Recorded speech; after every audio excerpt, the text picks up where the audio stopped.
Good morning, everybody. Thank you for joining us for this webinar to understand the More EV rebate program in Massachusetts and all the stackable electric car incentives. My name is Anna Vanderspek. I'm the Electric Vehicle Program Director at Green Energy Consumers Alliance. I will be the person giving this presentation today, but I will let my colleague introduce herself so you get to know her as well. Hello, my name is Caitlin Rodriguez. I'm the Drive Green intern for the summer and also the fall. Thank you all for coming and welcome. Caitlin will be in the chat, so if you have any questions during the webinar, please feel free to write them into the Q&A function that you should see on your Zoom screen. Caitlin will respond to questions in writing throughout the webinar, but we'll also have time at the end for a Q&A session. Most of us are very familiar with Zoom at this point, but I did want to point you to the closed caption function. So if you look at your Zoom panel, there's a button that says CC.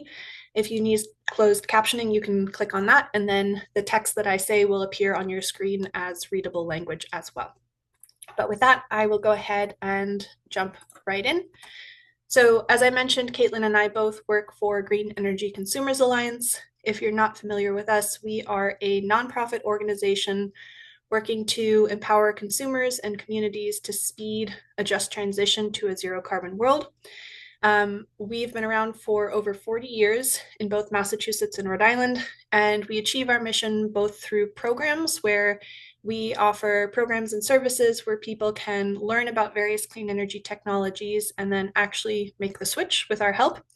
And we also do advocacy work for state level and local level policies in both Massachusetts and Rhode Island to make sure we've got the state programs and policies in place to actually meet our emissions reductions goals.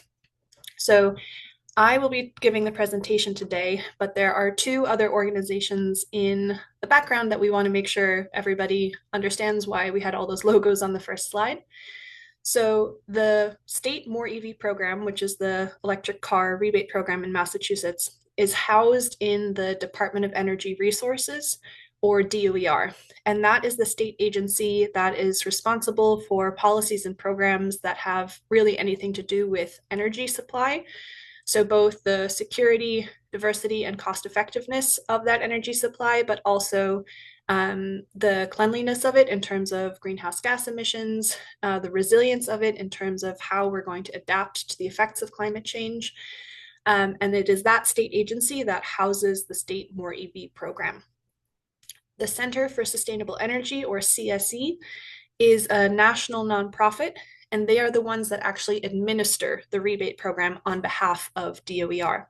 So when you go to the More EV website, or if you email More EV staff, it's actually the Center for Sustainable Energy that you are engaging with. So we're working with the Center for Sustainable Energy to get the word out regarding the More EV rebate, and all of that is under the auspices of the Massachusetts Department of Energy Resources.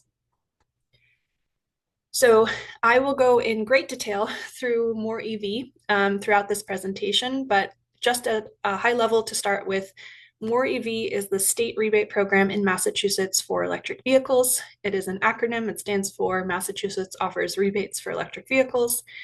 There are several different sub-programs that we will go through. There's a standard rebate for new vehicles. There's a rebate for used vehicles. There's an adder if you qualify based on your income. There's an additional rebate if you're trading in a very old polluting gas-powered car. And then there's a separate rebate for electric pickup trucks and other vehicles in that class. And for all of these rebates, we'll go through whether you can get them at the point of sale, right at the dealership when you're purchasing a vehicle, or if you have to apply after the fact. So we'll go through all of these one by one and go through the eligibility requirements both for you and the vehicle. First, though, we're going to do a quick electric vehicle 101 and a quick charging 101 just to make sure we're all on the same page on the basics of electric vehicles, because we often get questions about those. Then we'll do a deep dive into the More EV rebate program. We'll go through every one of those subprograms, and then we'll talk about the federal tax credit, because that is an additional incentive that you can layer on top of the More EV rebate to really substantially bring down the costs of an electric car. And then, as I mentioned earlier, we'll have time for Q&A at the end, so please do write any questions you have into the chat, and we'll go over them at the end. So starting right off with Electric Vehicles 101, we'll first talk about the different types of electric vehicles. So the first type is a battery electric vehicle, or a BEV, or a BEV. These are vehicles that are only battery powered. So they've got a big old lithium ion battery that's usually the base of the vehicle. The range at this point for new vehicles is well over 200, if not 300 miles per charge. They take a couple hours to charge fully, but it depends on the level of charging that you're using, and we'll go over those. And there's tons of models that are battery electric vehicles, but some examples you might be familiar with are the Chevy Bolt, the Hyundai Kona, or the Ioniqs, the Nissan Leaf, all of the Teslas. Those are all pure battery electric vehicles. There are also vehicles that qualify as electric that are called fuel cell electric vehicles. These still use an electric motor, but instead of refueling the vehicle with electricity, you actually refuel it with hydrogen fuel. The benefits of fuel cell electric vehicles are that it takes a lot less time to refuel because you just need a couple minutes to refuel the tank. The drawback is that there are not very many hydrogen refueling stations. So on a convenience front, it's much easier to recharge a battery electric vehicle right now than a fuel cell electric vehicle. Some models you might have heard of are the Hyundai Nexo, the Toyota Mirai, and the Honda Clarity fuel cell. And these are all ones that qualify for the Massachusetts State Rebate Program. There's a third type of electric vehicle that I want to mention, but with a big caveat that these do not qualify for the state rebate program. So this type of vehicle is called a plug-in hybrid, or a PHEV. These are vehicles that have a lithium-ion battery that you can charge up from an external source, but they also have a backup gas tank that can either actually move the vehicle forward or generate electricity to put into the vehicle battery. These tend to have a range of somewhere between 20 to 60 miles on electricity, and then a couple hundred miles on gas. And some examples are the Honda Clarity plug-in hybrid, the Toyota Prius Prime, or the RAV4 Prime. Some of you might remember the Chevy Volt with a V as in Victor that was popular a couple of years ago. These are all plug-in hybrids. Some of these models do qualify for the federal tax credit, which we'll talk about later, but they do not qualify for the More EV rebate. So we just wanted to make that clear that More EV is only for those battery electric vehicles and the fuel cell electric vehicles. Some of you may have attended one of our Electric Vehicle 101 presentations before, and in that presentation we go through the benefits of driving electric in a lot of detail. Today, the detail we will reserve for the actual rebate program, but we just wanted to mention real quick, the benefits of driving electric from a societal perspective are that they reduce or eliminate tailpipe emissions. Even if you take into account how the electricity is generated that we're putting into those batteries, they dramatically reduce air pollution, both in terms of greenhouse gas emissions and in terms of the type of pollution that harms human health. So from a societal perspective, electric vehicles are definitely a superior choice to gas-powered or fossil fuel-powered vehicles. From a driver perspective, there are also key benefits, and those are lower fuel costs and lower maintenance costs that I'll go over in a moment. The lower fuel costs really have to do with the vehicle efficiency. So electric vehicles are much more efficient than gas-powered cars. They waste a lot less of the energy. And an easy way to see that is in the graph on the right, where we're comparing the miles per gallon of popular gas-powered cars with the miles per gallon of electric vehicles. If you haven't heard of that MPGE term before, what that is a measure of how far that electric vehicle can go on the amount of energy that is stored in 1 gallon of gasoline. And that happens to be 33.7 kilowatt hours of electricity. And so if you compare MPG with MPGE, what that allows you to do is really see the difference on an apples to apples basis between gas-powered cars and electric cars.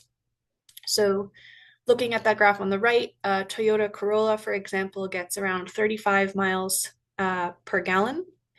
whereas a Hyundai Ioniq 6 gets 140 miles per gallon electric. So that is a way where you can see how much more efficient those gas-powered cars are, and that efficiency translates into lower costs per mile in terms of fuel costs, which if you're interested in, we've got lots of information on our website to dive into that topic some more. On the left, I just want to point to the fact that the ranges of current electric vehicle models are much higher than most people think. A lot of people, when you think electric car, are still thinking of the early sort of Nissan Leafs that got 80 or 100 miles. At this point, the models that are coming out get well over 200, if not 300 miles per charge. So the range of the electric vehicle models today is definitely enough to meet most people's needs.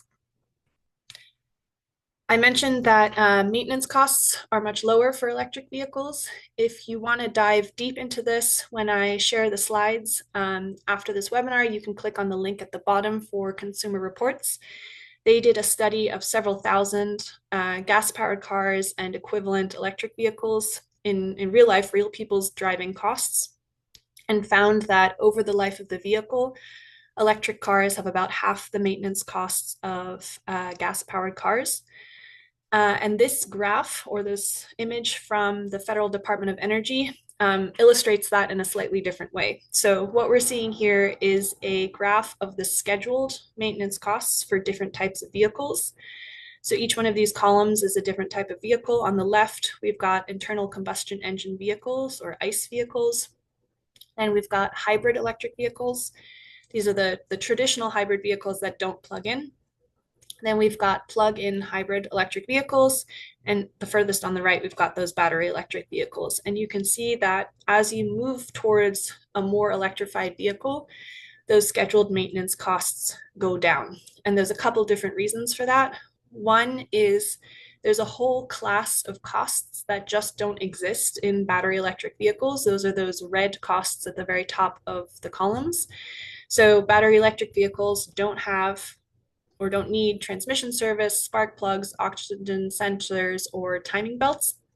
So that's a whole class of costs you don't need to worry about if you're driving a battery electric vehicle. But then even within classes of costs that exist across the spectrum, the costs are less. So a great example of this is brake pads, which is the sort of dark brown slice of this column. When you're driving an electric vehicle, there's a technology called regenerative braking that basically uses magnets to slow you down when you need to slow down rather than relying on those brake pads. And so because you're using the friction brakes less frequently, the brake pads don't wear out as fast, so you have fewer costs replacing those brake pads over the life of the vehicle. So again, when we share these slides, you can dive into all of this in more detail, but the long story short, there's definite savings for electric vehicle drivers on the maintenance front. I'll now move to talk about charging real quick, and then we'll get into the details of the state rebate program.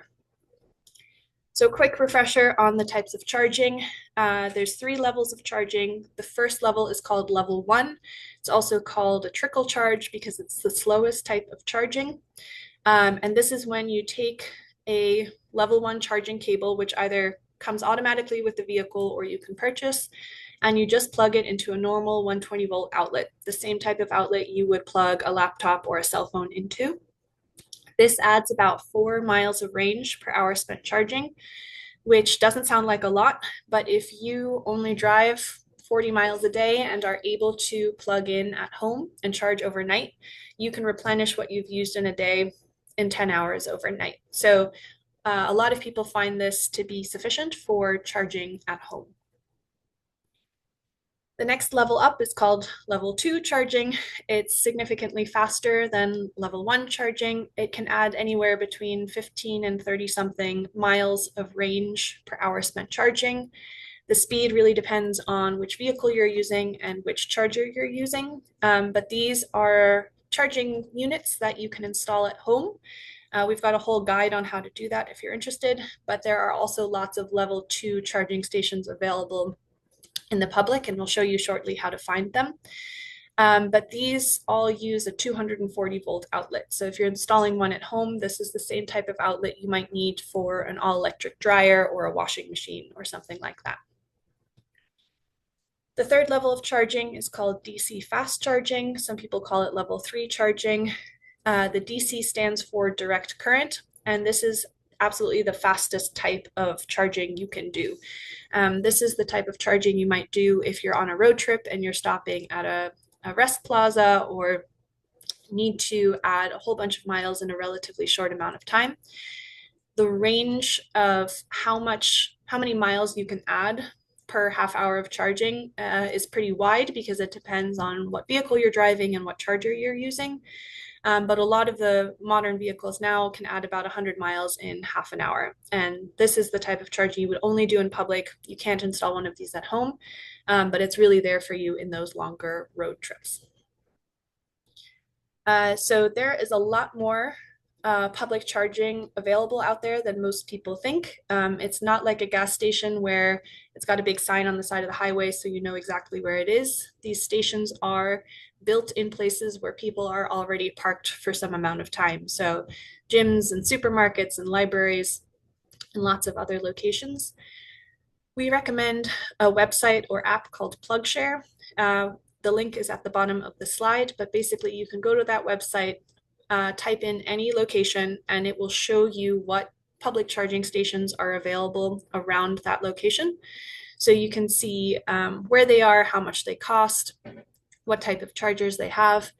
In these two screenshots, the green flags are for level 2 charging stations, and the orange ones are for DC fast charging stations. And this app is the type where the more you zoom in, the more of these things will pop up. So I definitely recommend, if you're thinking about an electric car, that you poke around PlugShare to see what's available near you and what's available in the places where you might want to drive. PlugShare also has a trip planning function, so you can see, okay, if I need to go from here to there, where would I charge along the way? So that concludes our very quick electric vehicle 101. We will now dive into all of the details of the More EV rebate program. So this is the same slide I showed earlier that just reviews the different types of rebates under the More EV banner. Again, they're only available for battery electric vehicles and fuel cell electric vehicles. They're not available for plug-in hybrids. And there are those several different sub-programs available, which we'll dive into now. This table is full of good information, but also a little busy, but we're just going to talk through it row by row by row. And then the following slides will talk about the specific eligibility requirements for each of these sort of sub-programs. So the first row is More EV Standard. This is the rebate for new light-duty vehicles. The amount is $3,500. It's available for the purchase or lease of eligible new battery electric or fuel cell electric vehicles. And it's available for Massachusetts residents, businesses, and nonprofit organizations. The rebate is available both at the point of sale and post-purchase. When I say it's available at the point of sale, I mean that if you go to one of the dealerships that's listed on the More EV website as participating in this program, then you can get that cost reduction right at the point where you're paying for the vehicle, rather than waiting to get reimbursed after the fact. But it is still available post-purchase. If you purchase from a dealership that's not part of the program, or just forget when you're at the dealership, you can go to the More EV website after the fact, fill out a form, and get a check in the mail for that $3,500. The next program, or the next line here, is More EV Used. This is for used light-duty vehicles. The amount is also $3,500, and it's still available for the purchase or lease of battery electric or fuel cell electric vehicles. There is a requirement based on your income, so you need to meet some income eligibility requirements to qualify, and we'll go over what those are shortly. But this one is also available both at the point of sale and post-purchase. If you want to go the point of sale route, you have to get pre-qualified on the More EV website, and we'll go over how to do that. Then we've got two rows for basically adders. So the third row is what I meant. More EV Plus is an adder that can increase the amount of rebate you're eligible for based on your income. So if you meet the eligibility requirements that we'll go over, you can add $1,500 to either the More EV Standard or the More EV Used rebate. And this rebate is also available both at the point of sale or post-purchase. If you want to go the point of sale route, you do need to get pre-qualified. Then we've got More EV Trucks, which is the rebate program for trucks. For individuals, the only relevant one really is the $7,500 rebate for the purchase or lease of battery electric or fuel cell pickup trucks. There's some language here about the GVWR, the gross vehicle weight rating, but basically it amounts to, if you're looking at a pickup truck, it's $7,500, and there's a list on the More EV website of exactly which vehicles qualify. This is also available to businesses, nonprofits, educational institutions, and local municipal and state government. This one is not available at the point of sale. It's just available post-purchase. And then this presentation is really geared towards individuals who are looking for vehicles, but we did want to mention that More EV Trucks also has rebates for Class 3 through Class 8 vehicles. So anything from a transit van to a cement truck, basically, there are rebates available, and the rebate amount depends on the vehicle class. These rebates are available to businesses, nonprofits, educational institutions, and all levels of government. But we won't go through this in great detail because today we're really focused on the light duty vehicle side. So in these slides, we will go over the eligibility requirements for each of those programs, starting with More EV Standard. So to get this rebate, you just need to be a Massachusetts resident or a business or nonprofit located in Massachusetts. The vehicle must be a new battery electric vehicle or fuel cell electric vehicle. The MSRP, or the manufacturer's suggested retail price, must be under $55,000, and the vehicle itself must be on the eligible vehicles list, which is available at the More EV website. And you have to either purchase the vehicle or lease it for at least 36 months to be eligible. For More EV Used, the requirements are slightly different. So on the applicant side, you have to be a Massachusetts resident. This is not available to businesses or nonprofits. And then you need to prove either that you participate in one of a long list of income qualifying programs that I'll show in just a moment, or demonstrate that your modified adjusted gross income, or AGI, is under these limits. So the limit is $150,000 for those filing jointly, $112,500 for heads of households, and $75,000 for all other filers. A side note, these are the same income limits as the federal tax credit for used vehicles. But again, you just have to prove to the state More EV program that you meet one of those requirements. In terms of the vehicle requirements, it has to be a used battery electric vehicle or fuel cell electric vehicle. The model year must be at least 2 years earlier than the calendar year that it's purchased or leased in. The purchase price has to be under $40,000, and the vehicle cannot have received the More EV rebate in the last 3 years. In terms of program eligibility, again, you either have to purchase or lease for at least 36 months. And to claim this rebate at the point of sale, you must be pre-approved, and we'll go over that process in a moment. Moving from those sort of base rebates of More EV Standard or More EV Used, we'll now talk about More EV Plus, which again adds $1,500 to the rebate that you can claim. In terms of applicant eligibility, you have to be a Massachusetts resident, or you have to participate in one of a list of income qualifying programs. On the next slide, we'll talk about even more of these programs, but some familiar ones might be SNAP, the Supplemental Nutrition Assistance Program, or LIHEAP, the Low Income Home Energy Assistance Program. But there's a whole long list that you can meet. One thing I want to make really clear is that for More EV Plus, you have to participate in one of these income qualifying programs. If you don't participate in one of these programs, you are not eligible. But for more EV used, if you don't participate in one of those programs, but you do have an adjusted gross income under a limit, you do qualify. So that's a very slight distinction in the eligibility rules between more EV used and more EV plus. And again, if you want to claim the rebate at the point of sale, then you have to be pre-approved. I will pause on this slide for just a moment. These are all of the other programs that would make you eligible for more EV used and more EV plus. Again, we'll share these slides after the webinar, and this list is also on the More EV website. But as you can see, there's a whole long list of possible ways to qualify for more EV used and more EV plus. Now we're moving on to more EV truck. So again, this is for pickup trucks, really. To be eligible, you either need to be a Massachusetts resident or a business, nonprofit, educational institution, or local municipal or state government. This rebate is available for new battery electric or fuel cell pickup trucks.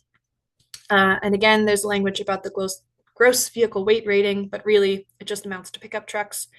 And the MSRP limit for this is slightly higher because those trucks are more expensive. So instead of the $55,000 for more EV standard or the $40,000 for more EV used, the limit here is $80,000 for more EV truck.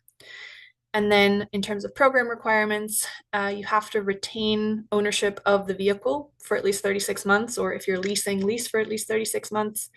And then if you are an individual applicant, you may also be eligible for more EV plus. But if you are a business, nonprofit, educational institution, or government, you do not qualify for more EV plus.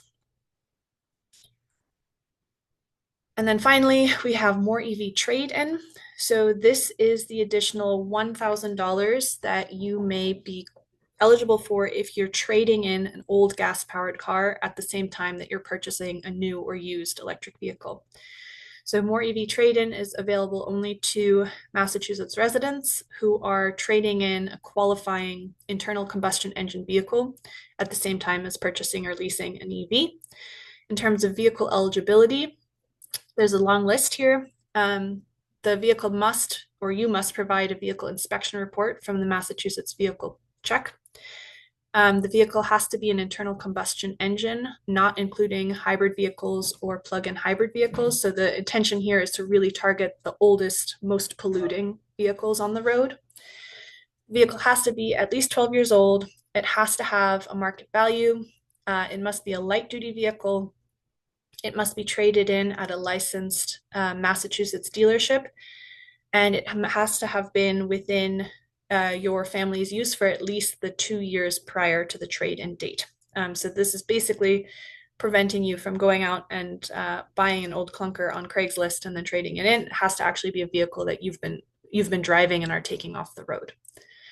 And then in terms of program requirements, you apply online for this.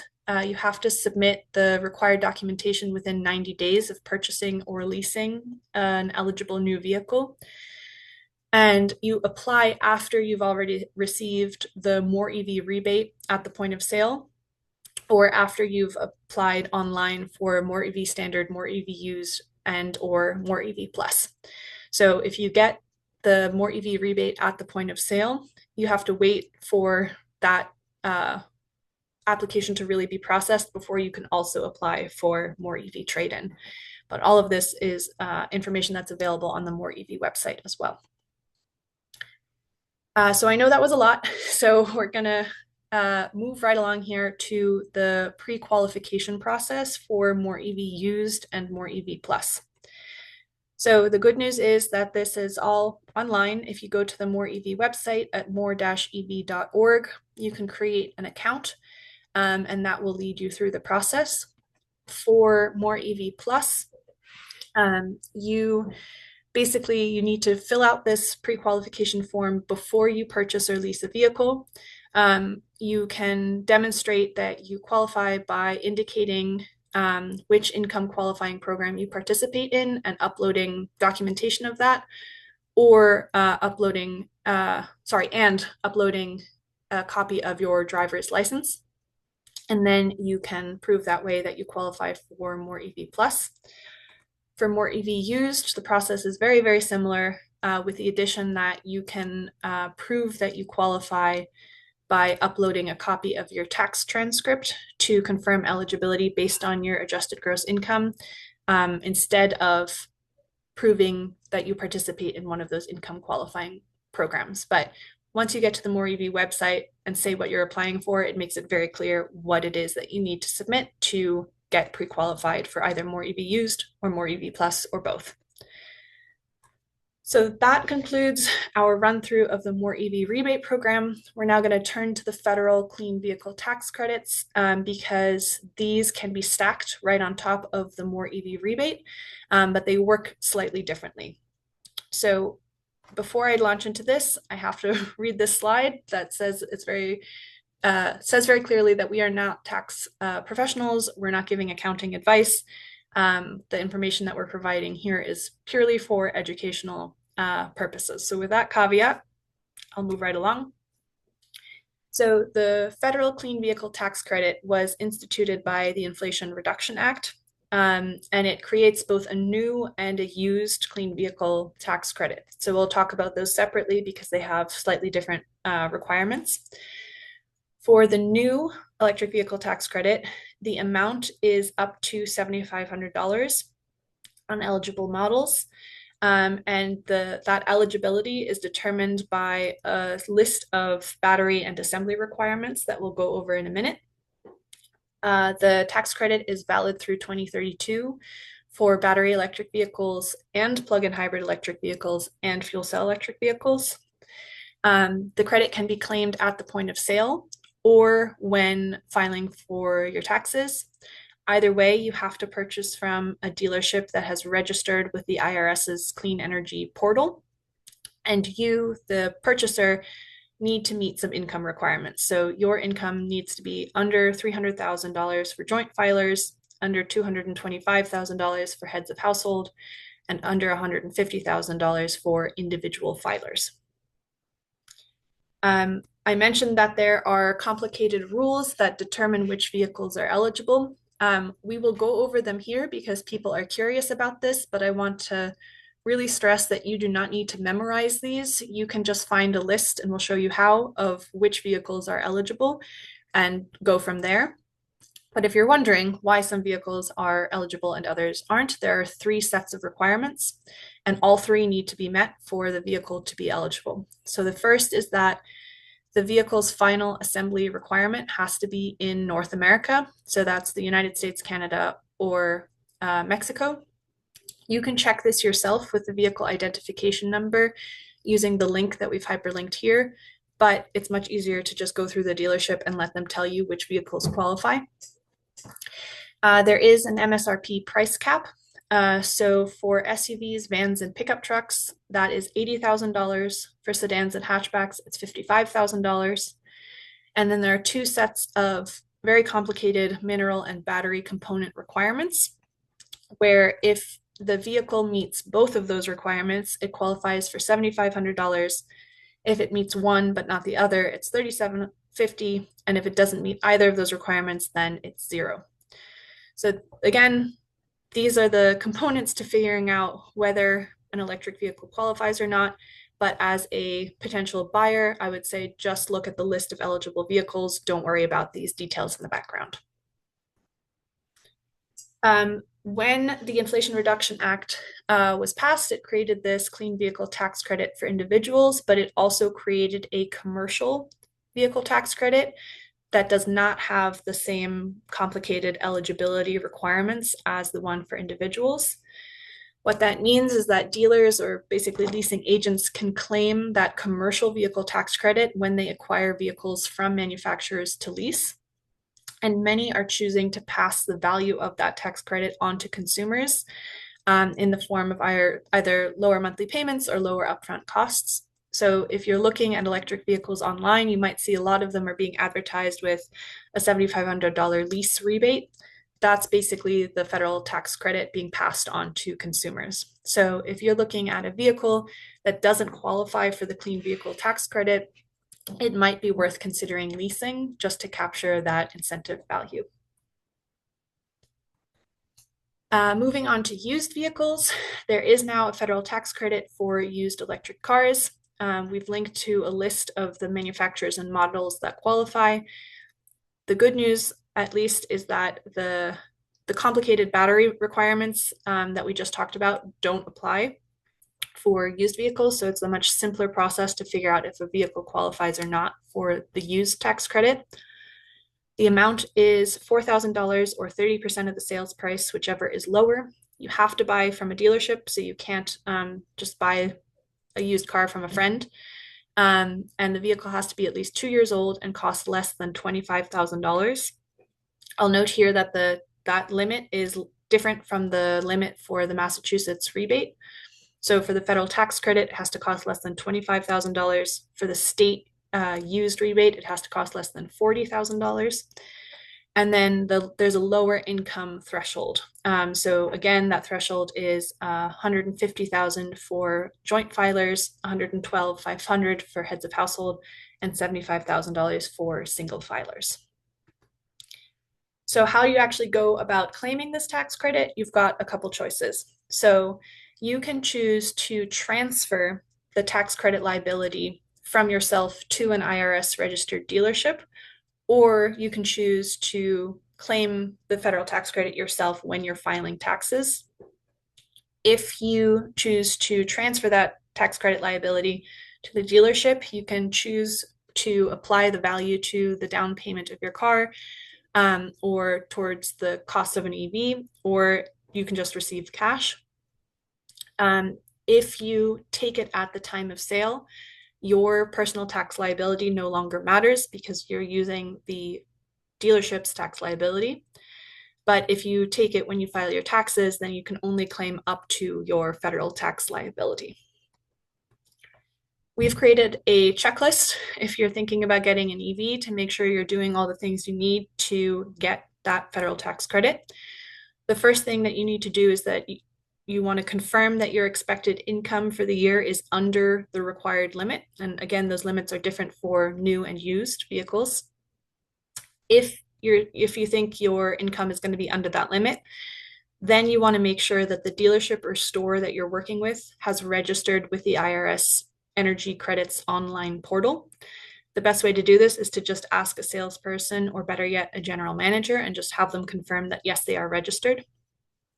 Then when you're actually looking at a particular car, you want to ask the salesperson to confirm via the Energy Credits online portal that the vehicle qualifies for the federal tax credit. And then when you actually go ahead and purchase that vehicle, you want to make sure that you receive two documents. One is the time of sale report that the dealer submits in that Energy Credits online portal. And two is just a copy of the confirmation from the IRS that that submission went through successfully. You're going to need both of those pieces of paper for Form 8936, which you have to file during tax season.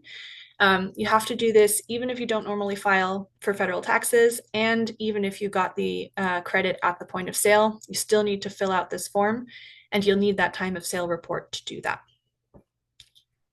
All of this is also written on our website. I know this is a long checklist to remember, but it's all written out for you so you can go into a dealership prepared. I mentioned a couple times that we have a resource that can help you figure out which vehicles qualify for which incentives. So this is available at greenenergyconsumers.org/drivegreen. We've got this for both new and pre-owned vehicles where you can learn about different models. You can learn about their range, how fast they charge, what the base costs are, what the different trims are, and you can see which ones qualify for the federal tax credit and or the state rebate. So you can figure out based on what kind of vehicle you're looking for and what your budget is, which models you should be considering. And so that is a resource that sort of combines what's available on the More EV website with what's available on the IRS website all into one place. And again, I'll send out the link to this resource in the follow-up email after the webinar. But then finally, to sort of pull this all together, I want to give an example of how this works in real life with a real vehicle. So when I looked online this week, I found a 2021 Chevy Bolt battery electric vehicle with 45,000 miles available at a dealership in the greater Boston area. The price is $17,660. The federal tax credit for this vehicle would be $4,000. The More EV used rebate, assuming you meet the requirements for it, is $3,500. And so if you add those together, that brings the final price down to about $10,000. If you also qualify for More EV Plus, which is $1,500, you can bring that down to $8,660. And if you also have an old gas-powered car that you're trading in, you can qualify for that additional $1,000, which will bring it down to $7,660. So this is just an example of how if you can stack all those incentives, you can really quite substantially bring down the cost of a used vehicle or a new vehicle to something that's much more affordable for more people. I'll turn to questions shortly, but I wanted to say that if you'd like to come see us in the real world, we're going to be at 2 events this weekend in different parts of the state.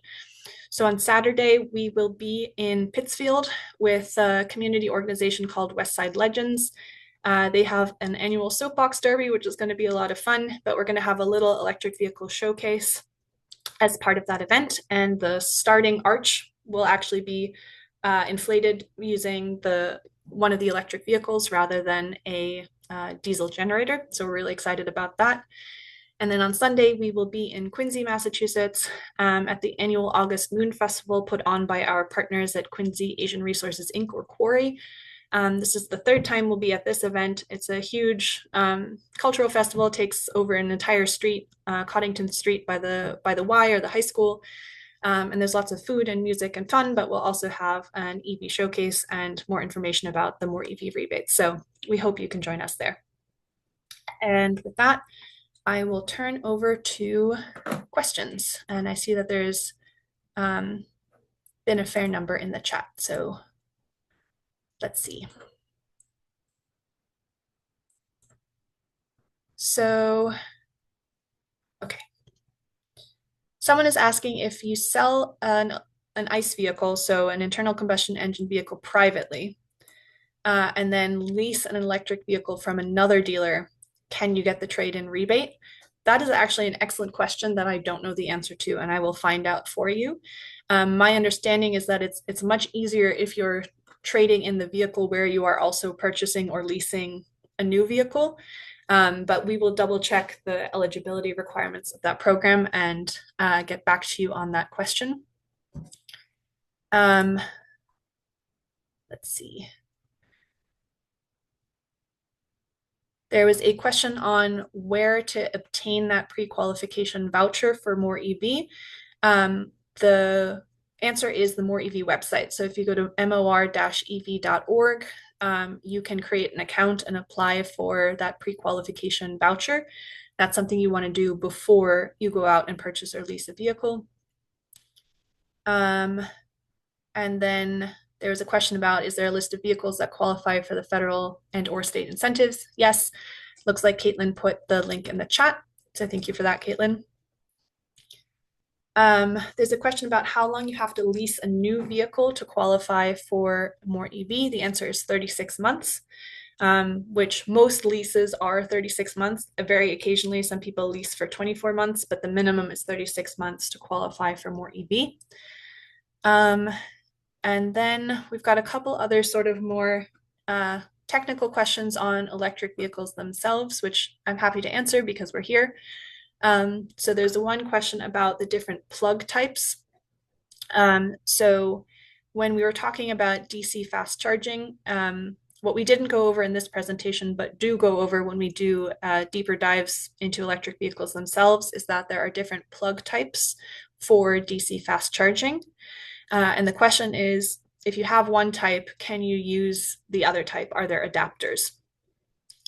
So what I will say is that we are in a somewhat unique place right now in that all of the major manufacturers are slowly converging on one standard for charging, which is called the North American Charging Standard, which is basically the Tesla charger. So every major auto manufacturer has said that when they start putting out vehicles next year, those are going to have that NACS standard charging plug. In the meantime, manufacturers are slowly working on getting out adapters so that if you use a vehicle that has a CHAdeMO plug or a CCS plug, which are the other two standards, that you'll be able to use a North American Charging Standard charging unit. So far, I think it's really only Ford and Rivian drivers that have received those adapters. And I would say definitely if you currently drive an electric vehicle, wait for the adapter provided by or approved by your vehicle's manufacturer. There are some third-party adapters out there, but they might void your warranty if you use them. So definitely go. Unfortunately, this means waiting a little bit, but wait for the adapter from your manufacturer so that you know that the adapter you're using is safe and works for the vehicle. I think we've answered all the questions, unless I missed any, but I will say again, thank you very much for joining us today. We will send out a recording and the slides shortly, as well as lots of the links that Caitlin put in the chat. So thank you all for joining and have a wonderful rest of your day.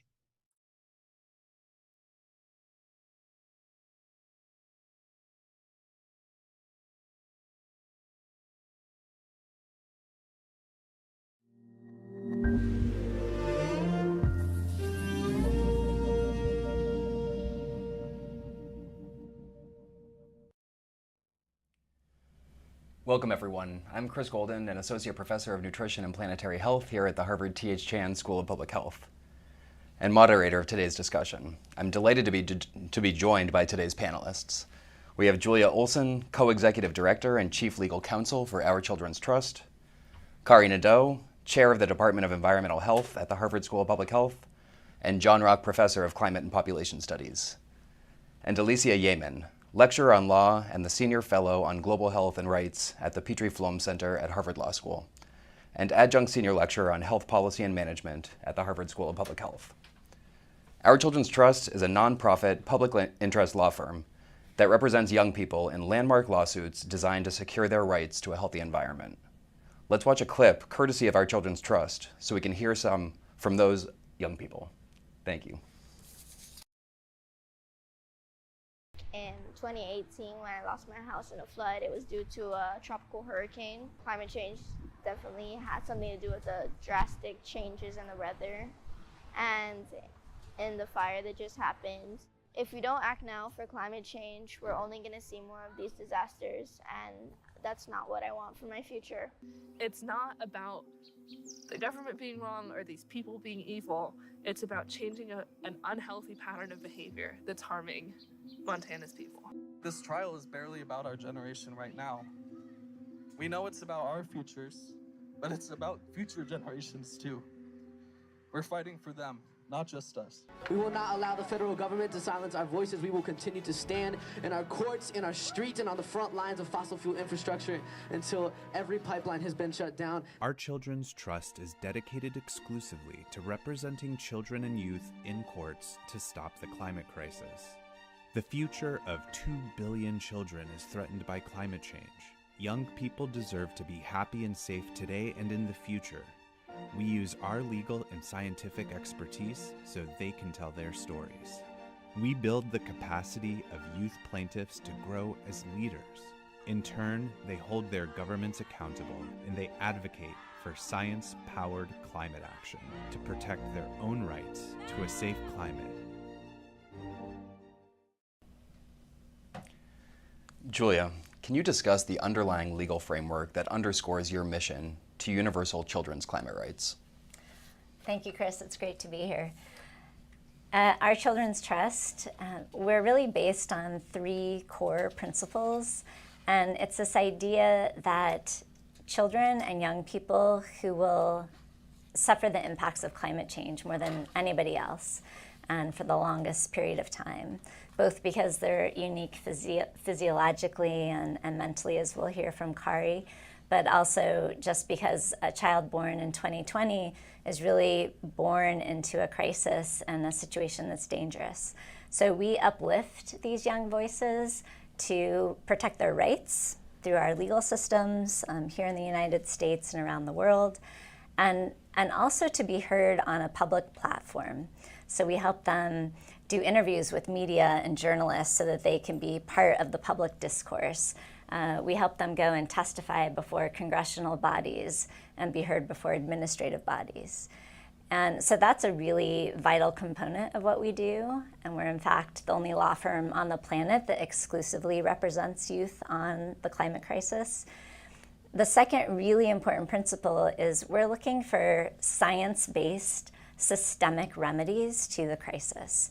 In my prior career as a public interest environmental attorney, I like to say that I played this game of whack-a-mole, where we were fighting one power plant here or one pipeline project here and doing a lot of defense.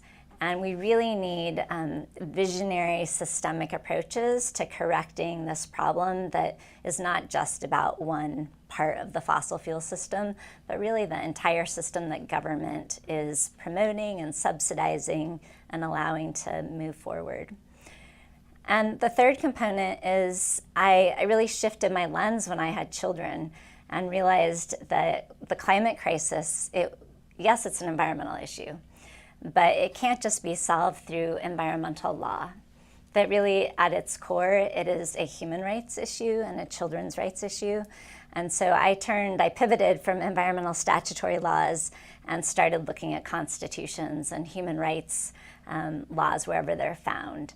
And so every case we bring is about children's fundamental human rights, and we use the legal structures that are in place to protect those. Here in the United States, it's often the Fifth Amendment or the 14th Amendment or state constitutions that protect right to life and liberty. Thank you. So much of the legal work that our Children's Trust is doing relies on robust scientific evidence linking climate change to human health. And Kari, I'm wondering, can you tell us the state of that evidence and what do we know about particular vulnerabilities, both demographically and geographically? Thank you, Chris, for that question. The evidence is absolutely there.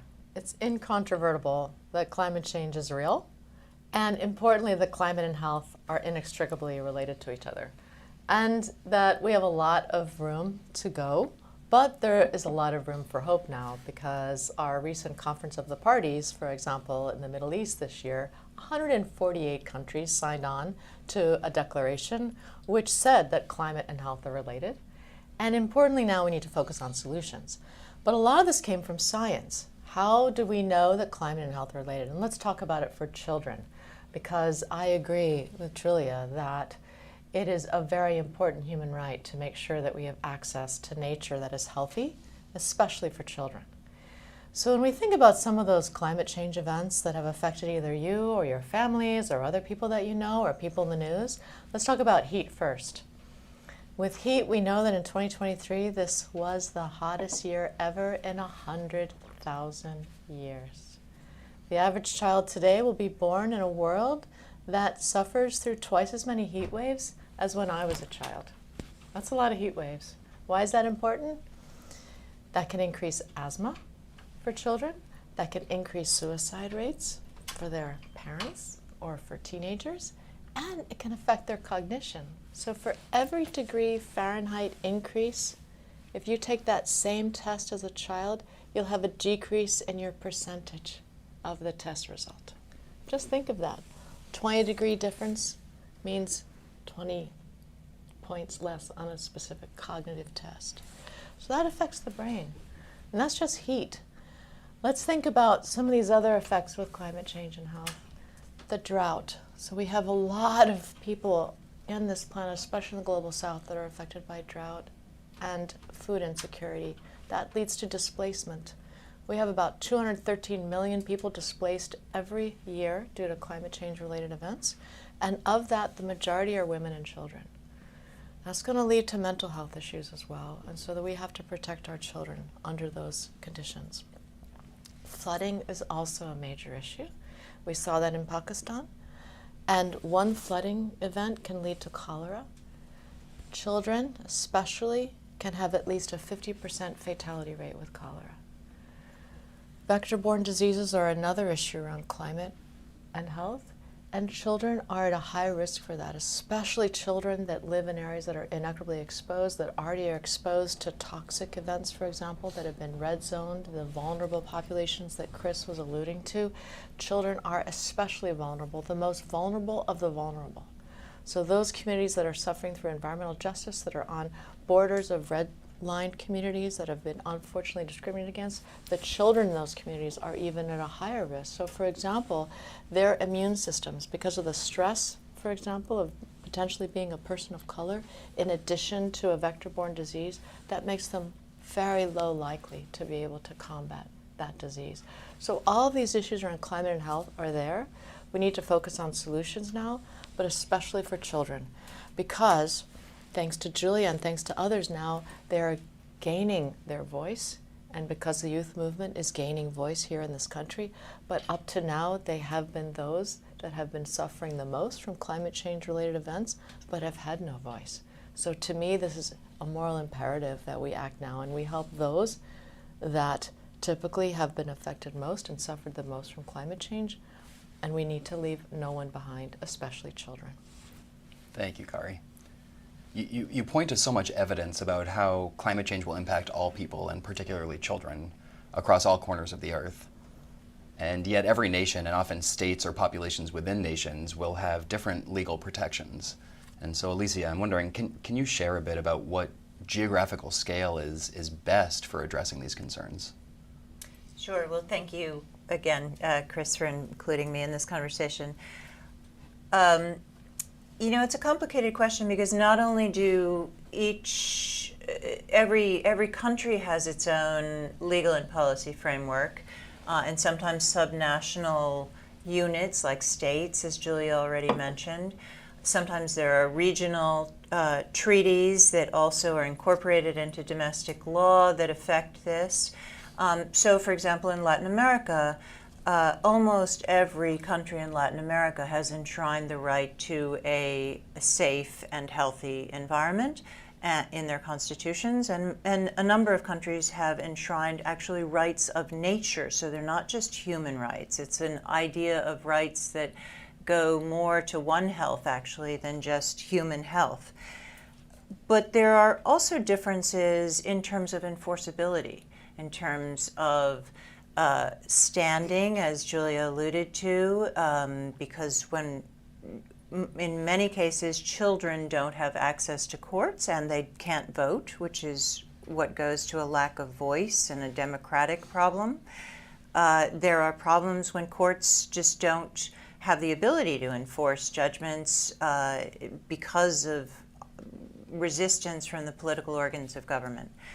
In some cases, we have seen courts issue judgments that apply to what are called extraterritorial obligations that are transboundary activities, and I think that's a very exciting and promising area to rein in some of the countries in the global north that actually contribute most to climate change. But another aspect of this is the political economy, right? Because different countries do contribute more or less, and climate is, as Julia pointed out, is not something that can be attacked in isolation.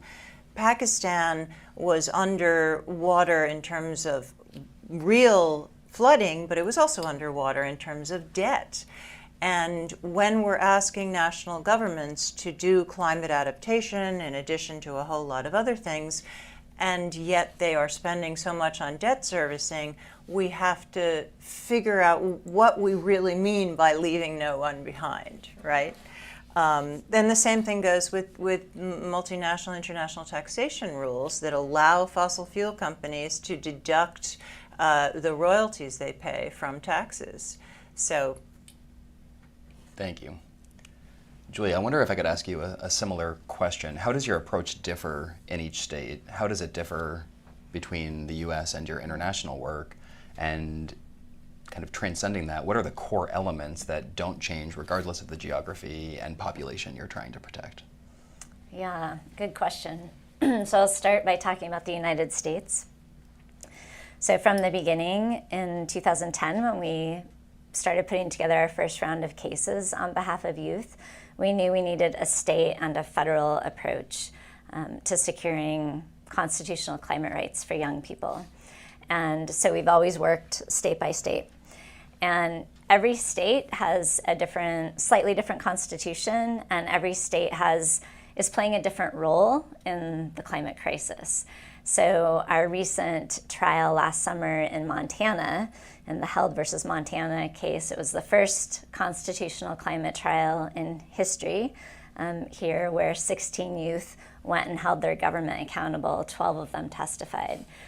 And Montana's problem is they have some of the largest fossil fuel resources in the United States, and they had never, in at least 40 years, denied a permit for extracting those fuels. And they're a huge gateway for other fuels coming from Canada and a big exporter. And so we were challenging laws that were really promoting that fossil fuel practice and requiring the state to ignore climate change while it was permitting all of those activities. And in Montana, they also have a constitution that, like the Latin American countries, expressly protects the right to a clean and healthful environment. So it gave us a special hook in addition to the rights to life and safety and security and equal protection of the law. So we go state by state to look at what is the state doing that's really contributing to the problem, and what's the best constitutional hook to protect children's rights. And in the U.S. Constitution, it's the Fifth Amendment. So using the Substantive Due Process Clause and the Equal Protection Clause, one of our new federal cases is really trying to carve out the equal protection rights that children should have, especially in the face of government acting in ways that harm kids. Globally, it is different. Some countries have really amazing constitutions, and Alicia and I were talking earlier about it depends on the institutional structure of the courts as to whether you can really enforce those constitutions. So again, we're just looking country by country and with working with partners in country to determine how best can we advocate for youth. And just to wrap up the answer, the thing that remains constant throughout all of these cases is the children's harms from climate change that are already occurring are the heart of the story, and the science doesn't change. So we're bringing the best science forward. Specifically, the safe target climate scientists have identified, which is we need to return atmospheric carbon dioxide to below 350 parts per million and not allow continued increase in temperatures because of the heat and related effects that are really harming our children. And I'm curious how this work then connects with the UN's Universal Declaration of Human Rights, and in particular Article 3, which states quite simply that everyone has the right to life, liberty, and security of person. And I'm wondering if you could touch on that as well. Yeah, so actually on December 10th, which was, if you may know, the 75th anniversary of the Universal Declaration of Human Rights, and we filed our new case against the U.S. government. It's called Genesis versus U.S. EPA, on that day as a signal and a recognition of that document. And I spoke about the document on that day, and what's interesting about the Universal Declaration is it barely mentions children, and when it does, it's really in the context of parental rights. And so I think where we're trying to push the law and evolve the law today is for judges and lawyers and politicians to understand that the law really centers adults, and it doesn't center children. And if we can move the law in the direction of protecting children in communities, no matter what the community is, then we can really protect everybody in a community, and we can protect nature in much better ways. So I think that's where the declaration needs to move, or that concept. That's really helpful. Yeah. And so I think we're realizing that climate change mitigation alone will not solve all of our problems, and we must also prepare and adapt to the health impacts that we're already feeling and that we will continue to feel into the future. And so Kari, what can researchers do to produce evidence that will be useful to policymakers, clinicians, and communities? Yeah, it's a great question, because we are now in the time where we absolutely must act now. The IPCC report from 2022 says, we are on red alert, and this was made by extremely well-renowned scientists that are well-respected. And again, the area of children's health is sort of lacking, but we need to push scientists forward on that. And the data is being collected. So I think to answer your question, before we start adapting and before we start to think about this globally and then country to country, we need to make sure that we measure what matters most. And we need to make sure that we measure it so that then we can best try to help. And UNICEF wrote a great report in complementary synergy with the IPCC report that says that any child born today in the world will suffer through at least one climate change event. And that will be a severe weather condition. And that's just a single one. That's at least. Most children now on this planet will suffer through more than one, especially those that are inequitably exposed in the global south. And then you think of that compounding over someone's life course, as well as mixed effects, not just a climate change event, but also they could be having exposure to pollutants or toxins. And so we study this, and scientists need to look at studying solutions now.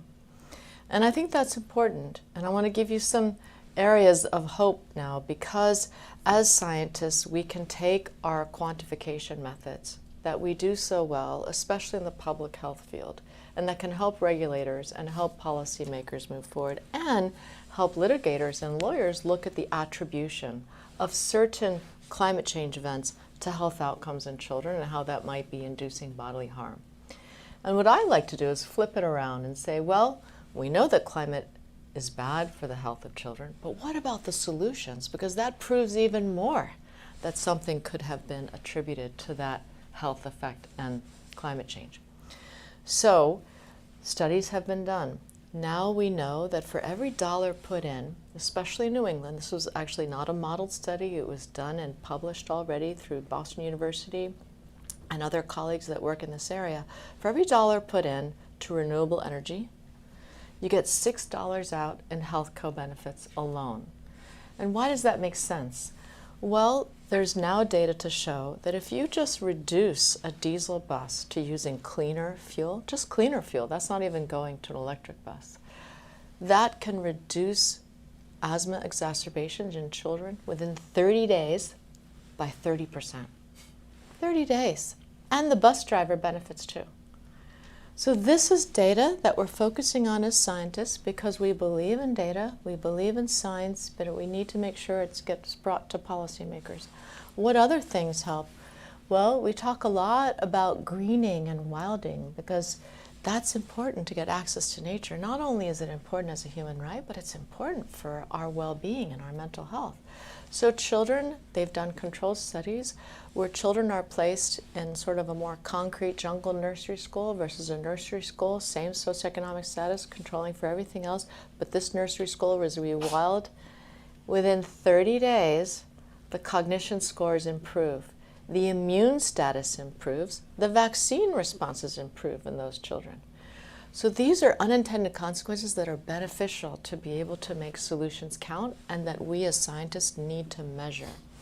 And the other thing that we've measured is, we in general as scientists, if you increase tree canopy by 30% in a city, you can reduce premature deaths by 1/3.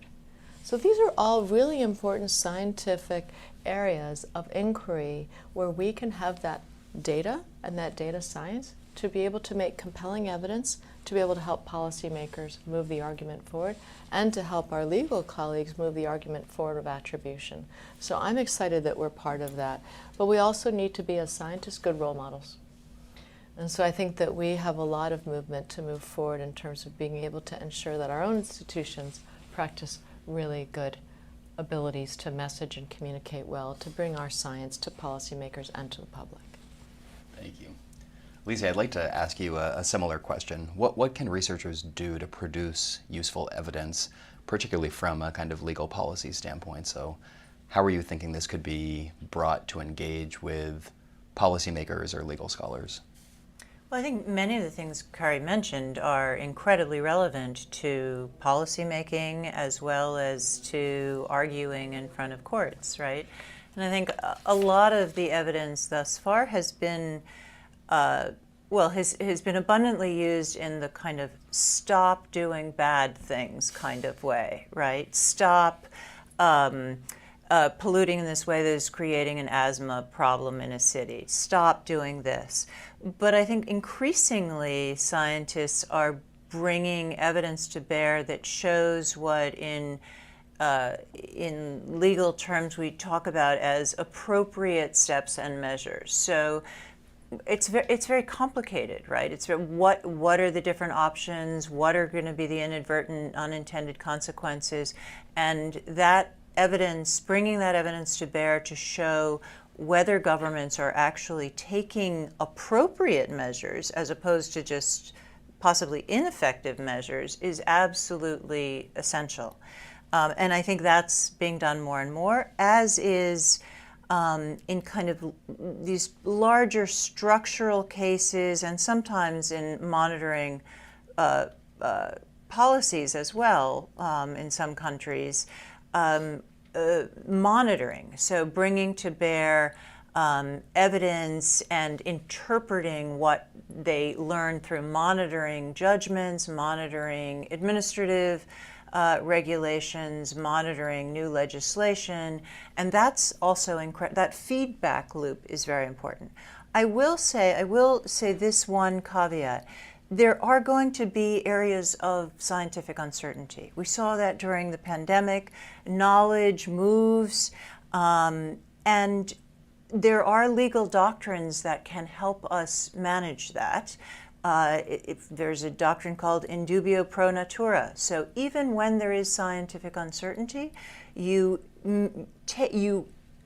internalize precaution and in favor of what would be in favor of nature and nature's rights.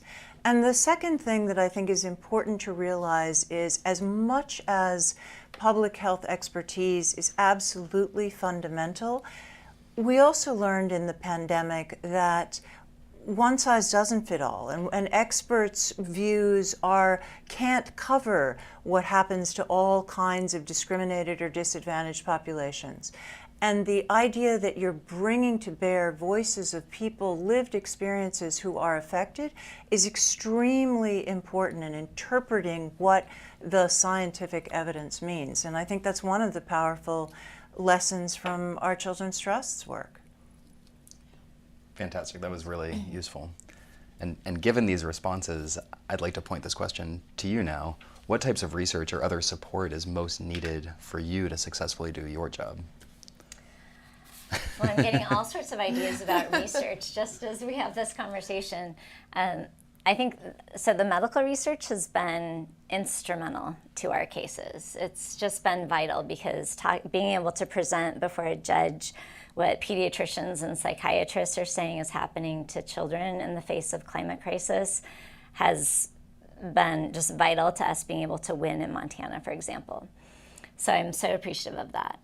The other piece of research that is really helpful and that I think we need more of is we have experts who are talking about how we do the energy transition. So moving from a fossil fuel-based system to a clean, renewable energy system. And people like Dr. Mark Jacobson out of Stanford have modeled how we do this around the United States, and I think in 137 or 141 countries. And he's looking at it at a very granular level, but what he's not doing is going sort of state by state or country by country and creating the plans and mapping out where do you put the renewable energy resources. And so I think taking his work to the next level and putting it on the ground, because what I saw in our trial in Montana is if there was anything that gave people hope, it was his testimony. You know, knowing that this can be done, it can be done by 2040, 2045, but at the latest 2050, and having a vision for how we get there is going to be really, really vital.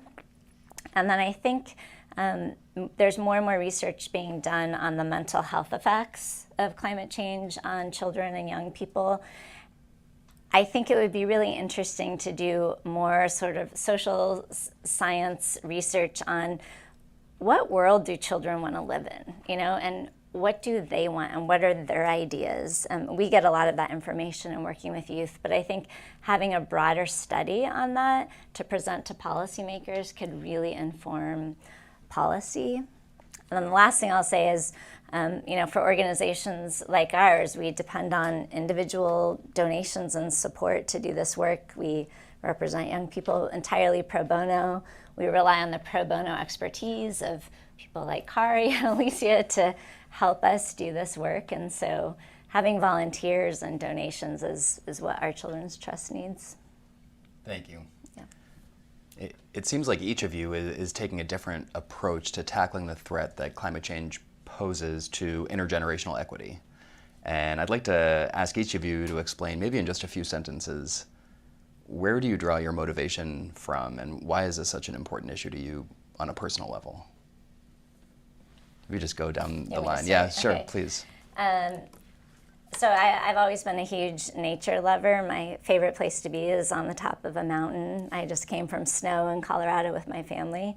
And it was when I had children and I looked in their eyes that I said, I have got to use everything in my toolkit and in my power to leave them a better world and work on climate crisis. So for me, it's the kids in my life motivate me enormously, and children around the world, really.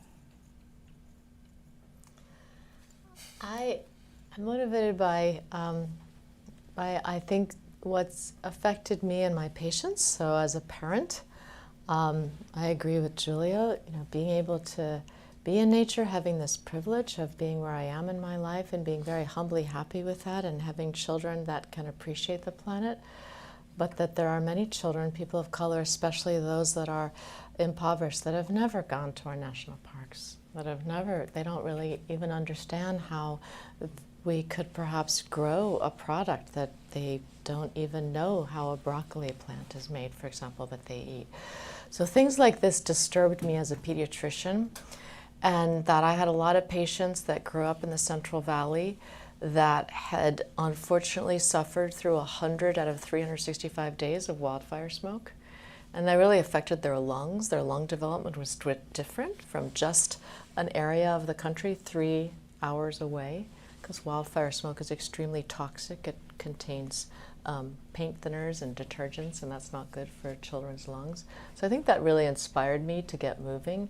And then after I had to evacuate my own home with my own children and all my pets 3 times due to wildfire smoke, I knew that I had to pivot and really focus on solutions and environmental health. So I think those things have motivated me. But what inspires me is the fact that we have a youth movement, that we have our Children's Trust, that we have scientists now here at the Public Health School and at Harvard University and with Salada Institute to be able to think about solutions to these problems, so that even though there are issues every day that you read in the news that could otherwise perseverate you towards sort of a very negative, pessimistic view, I view that those things need to be highly motivating to be able to try to change the world. And that's what inspires me, that those paths are being made and we need to be part of that pathway.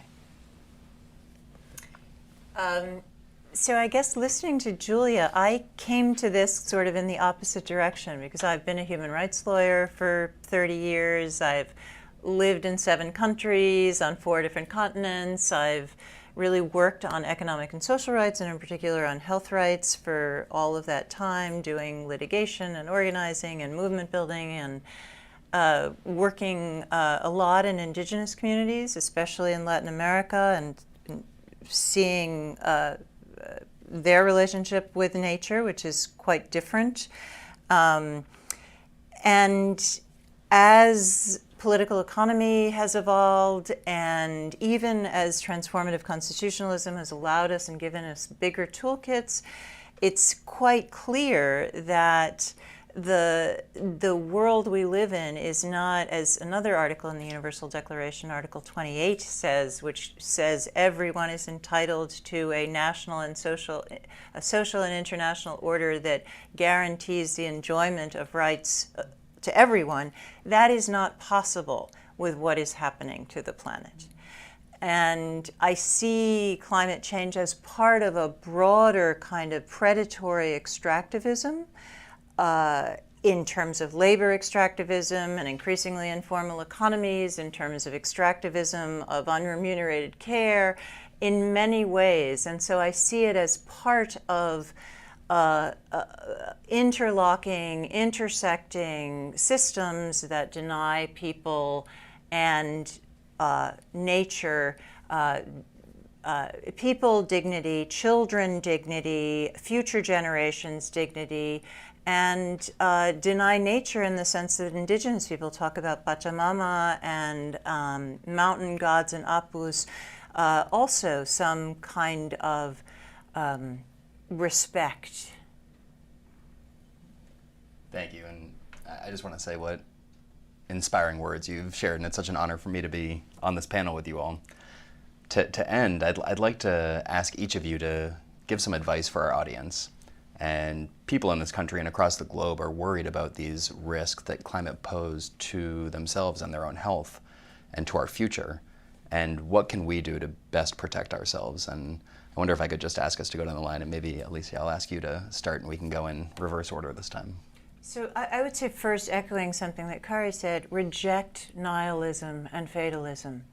You know, nothing is preordained that is going to happen in the next years. We are the creators of the future.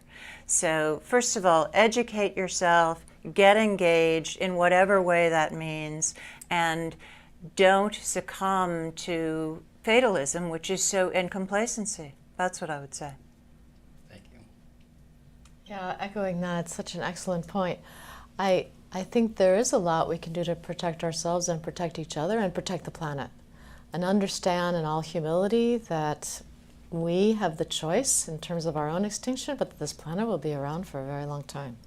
And that work that Chris is doing, for example, that we are inextricably related to our health and planetary health, is critical, to be very humble in that.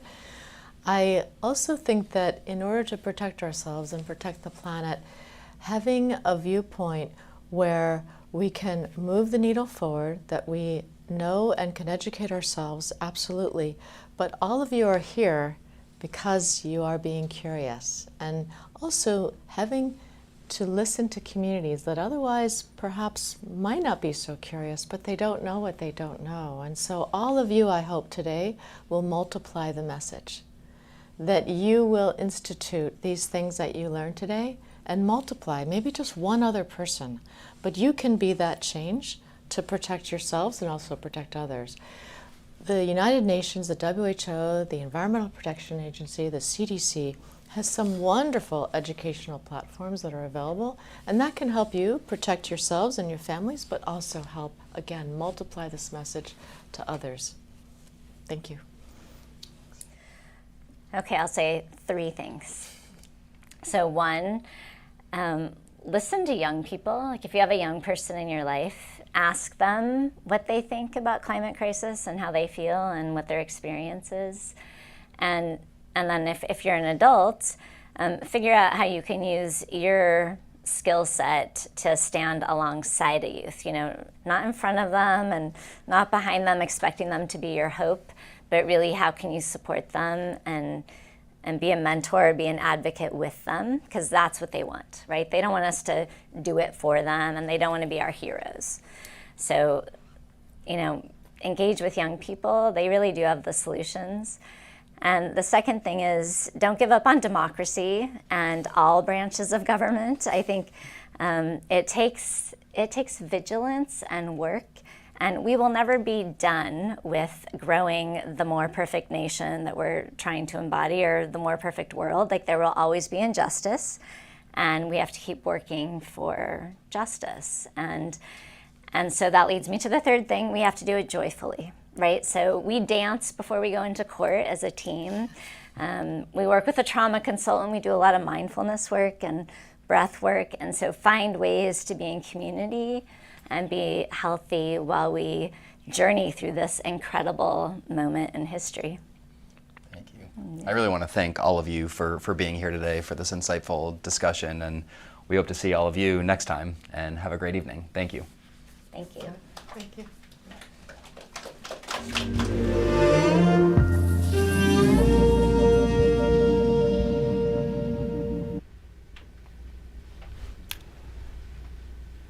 All right, welcome everybody. Thank you for joining us today. I'm Mark Weisskopf, Professor of Environmental Epidemiology and Physiology here at the Harvard T.H. Chan School of Public Health, and also the director of our NIEHS Center for Environmental Health that is co-sponsoring this event. And I'm very happy to be here today with David Cash, the EPA's Regional Administrator for New England. So we're in store for an exciting conversation, first half streamed to the world, and then with lots of questions driven by our viewers. And I'm also joined by my colleague, Professor Tamara James Todd, who is the Mark and Catherine Winkler Associate Professor of Environmental Reproductive Epidemiology, who'll be facilitating a dynamic discussion after the live stream with our in-person audience here after the live stream ends. So again, thank you. So let's jump right in with the big picture, David. So let's talk about how and why underserved communities, often communities of color, often feel the greatest impacts from pollution, environmental degradation, for instance, in terms of air pollution and proximity to Superfund sites or fossil fuel-fired power plants. How is the EPA addressing these disproportionate impacts? Yes, that's a great question, and particularly at this moment in EPA's history, where, as some of you may know, President Biden issued executive orders in the first days of the administration that related to environmental protection, to climate change, and all of them had fundamental pieces about environmental justice. And how do we address multiple pollution, cumulative impacts that many communities around in our country experience and have experienced. And there's a legacy of experiencing these. And the data is, you would know better than I. And in fact, I'm going to ask you what other data. But you can look at things like asthma rates, which are twice that for in black communities compared to white communities in the United States. And you can look at, you mentioned Superfund sites, black and Hispanic. There's a 25% greater chance that black and Hispanic communities are within 3 miles of a Superfund site. And we know there are exposures to toxic chemicals there. And there are many, many others. And so that's my question. What would be another that you've experienced? There's a lot of expertise in this room. What would be another way to frame that? I told you I was a middle school teacher. And one of the things that I learned there is that teachers often think they wait so long to hear answers. When if you ask them, I waited 10 seconds, when it's actually like 1.1 second. So I'll just wait. I know we only have a half hour. So what are some other, what would be another data point or a way to frame it? Yeah. We've been looking at some of the underserved communities in the Central Valley in California as to how long it takes those individuals to evacuate during a wildfire, for example. Interesting. The underserved really have it much harder. They can't even evacuate, for example. Did you? Right here in Boston, the airport communities, Revere and East Boston, a lot of Chelsea. minority communities there, not just air pollution, but also noise pollution. Right. Yeah, in fact. The growing number of people dying or suffering from heat exhaustion, and how heat maps vary within Boston itself, with greater concentration within Chinatown, for example.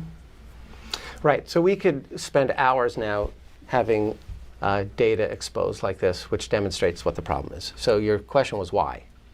That's the answer. When we're fundamentally about creating a protective environment that we support human health and environmental improvements, we have to think about it through a lens of justice, because we know that there are communities that have suffered under multiple insults of whether it's water pollution, air pollution, noise pollution, inability to escape from problems. We know even things like post-Hurricane Harvey, wealth disparities increased after FEMA came in to help support communities. So these are the kinds of things that drive what we're doing. And as Administrator Michael Regan says, now is a time that environmental justice has to be part of the DNA of EPA. And what that means is that every program we are looking at how do we weave environmental justice concerns and environmental justice benefits into the work that we do, whether it's in permitting or in our regulations or in how we provide incentives, and there are a lot of incentives now coming through the bipartisan infrastructure law, roughly $60 billion coming to EPA, or the Inflation Reduction Act, which is another $40 billion. I mean, these are huge, huge numbers in terms of, I mean, this is once in a generation of how we're addressing climate change, and we have to get the equity and justice part of this right. Great, thank you, David. So this is a question from a viewer that sort of follows along on this one. So what viewer wants to know, what power will the new Office of Environmental Justice have to regulate or act if climate initiative rollouts are happening in an inequitable way? Yeah, so that, first of all, you kind of hid one of the punchlines there, is that a couple of months ago we created a new Office of Environmental Justice and External Civil Rights. And I know you probably are not people who really care that much about bureaucracies and institutions, but this is the first major office within EPA in decades. So you're probably familiar with the Air Office, there's a Water Office, there's the Toxics Office, et cetera. So this is showing, demonstrating how important environmental justice is, that there's a whole new office.